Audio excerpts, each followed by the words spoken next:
No, I'm not surprised, but I'm terribly disappointed because, and I've said this before, is that a side that wants to paint the narrative that Colin Kaepernick is wrong, when you get, Skip, Jim Brown is just not some guy on the street that they stuck a microphone in front of him and said this. Jim Brown is one of the greatest football players in NFL history. He is. Jim Brown's social activism goes back to 1967, what he's known for as the summit, but it goes back 50 years. This guy, that's African American, that's a social activist, said what Colin Kaepernick doing is wrong. Now, Skip, this is why I'm not surprised. He was very outspoken about Dr. King and his nonviolent protest because he said nonviolence is not a movement. Dr. King thought process behind this. He says, if I'm fighting them in the manner in which they're fighting, I'm no better than they are. If I go to the streets with sticks and bats and I'm burning down and wrecking shop, what makes me better than the people that I'm fighting against? Yep. Skip, the cause, here's the thing. He says protest doesn't work. Protests absolutely work. The March on Washington, Selma, Skip, what was that about? The people that were marching, they were in no position to change the law or anything about policy. It was to put pressure on the people that were in place that could change the law and change policy. They were fighting for civil rights, voting rights, fair housing rights, employment. So it did work. Frederick Douglass says, power concedes nothing without demand.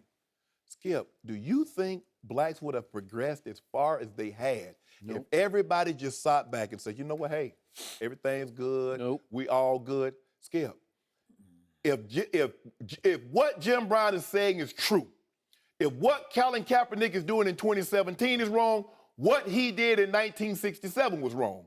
Because what did he do, Skip? He led a protest. Muhammad Ali, as a conscious objector, said, because of my Muslim faith, this war is unholy, it's unjust, and I refuse to go. He did. Not only was he standing against the flag, because, hey, you remember the flag and the Veterans Day, it waves in the wind. Skip, not only did he it started an anti-war movement, and eventually it led to us getting out of the Vietnam War. Skip, I am so disappointed in Jim Brown because let me tell you what he said in 2016. 1 year ago, August, he's within his rights. He's telling the truth as he sees it. I'm with Colin 100%. What happened between August 2016 and August 2017, Skip? Now, we saw this young man, he marched up and he was in D.C. for something in January. Yo, you remember that was? Remember he went to the White House? So let me ask you a question, Skip. Maybe you can help me out. Did they just raise the flag in 2017? Or was that flag up in 2016? So I see, see, Jim had a problem with the way Dr. King approached it because he said, Dr. King was saying, you know, give me a handout, poor black, poor black.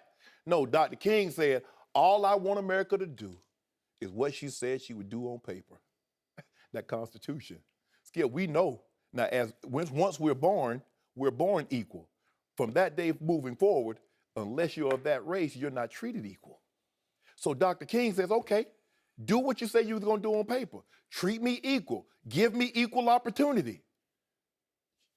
Skip. And what happens is that people will look at Jim, who's been very socially active, and how he denounces what Colin Kaepernick did, but they won't mention what Kareem Abdul-Jabbar said. They won't mention what Hank Aaron said. Kareem Abdul-Jabbar is equally as important figure in American social history as Jim Brown is. Definitely. But here's the thing. So is Hank Aaron. And again, and see, this is what makes it so concerning.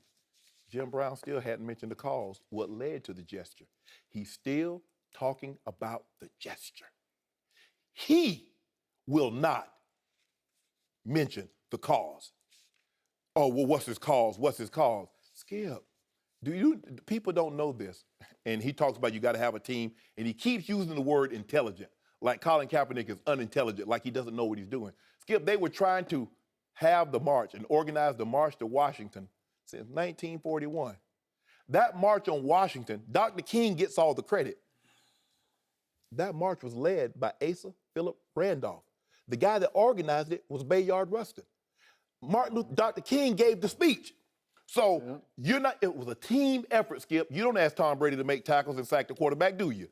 He's the quarterback. There's a team. It's got to be done Jim's way. And Jim doesn't like this because Jim wasn't asked to be a part of this. And that kind of rubbed him the wrong way. But I'm going to leave it at that. But Jim, I'm so disappointed in you, but I'm not surprised at you.